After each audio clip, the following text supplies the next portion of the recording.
আসসালামু আলাইকুম। আজকে আমি এখানে কুইন্স মার্কেটে যাচ্ছি। এখন এখানে অনেক কমে নাকি হচ্ছে গজ কাপড় পাওয়া যায়। মেঘলা আপু আমার অনেকবার বলছে, আমি যাইনি। আমি আজকে যাচ্ছি। আমি টার্গেট নিয়েছি যে 5 পাউন্ডের মধ্যে কিছু একটা কিনে নিয়ে আসবো, যেটা দিয়ে আমি একটা সুন্দর একটা ড্রেস বানাইতে পারি। আমার অথবা আমার মেয়ের একটা হইলেই হয়েছে। এখন দেখি পাই কি না। কি পরিমাণের রোদ!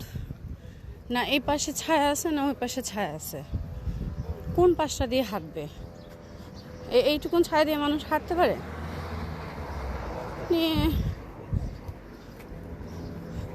গরমে অস্থির হওয়ার মতো অবস্থা।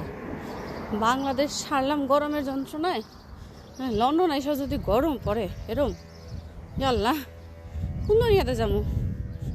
কিনবার আইছি, দেখছো পুরো ফাঁকা। মেঘলাপু বলে হেনে বলে খালি সবসময় বাজার করে, হ্যাঁ জানে না কবে বন্ধ থাকে। ঠাটা ভাঙ্গা রোদটার মধ্যে আসছি আমি। আহো তুমি, তোমারও আমি দেখো নিয়ামু। ভুলভাল ইনফরমেশন দিয়ে ম্যাডামে হনাইতেছে। আসেন ম্যাডাম আসেন, হুশিয়ার সাবধান। কি আপনার কুইন্স মার্কেট কই আপা? দেন তো। যে সোমবারে বন্ধ থাকে এটা তুমি জানতাম না। কেন আপা আপনি জানেন না কেন? আপনি তো সবসময় এখানকার নিয়মিত ক্রেতা, আসেন না কেন বলেন? জানেন না কেন? কাহিনী হচ্ছে কাপড় না কিনতে পারে আমরা এখন সিঙ্গারা এবং কোকোনাট ওয়াটার খাচ্ছি। আমি এটা দিয়ে বসি। নাও বসো।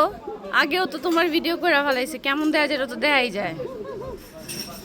তোমার অভিব্যক্তি থেকে বলো, তুমি যে আমার লসটা খাওয়াইলা দেখো তোমার হাঁটায়া। কিন্তু আসলে লস নাই, কারণ তুমি সিঙ্গারা খাচ্ছো, যেটা খাচ্ছো, হ্যাঁ, আর ঠিক আছে। আর আমার যে এই যে গরমের মধ্যে যে আমি যাইতে এলাম, এই যে তোমার হেঁটে আসলেও তো তুমি খেতে পারছো, এটা তো তোমার জন্য একটা লাভ। এইরকম এসে চালাকি।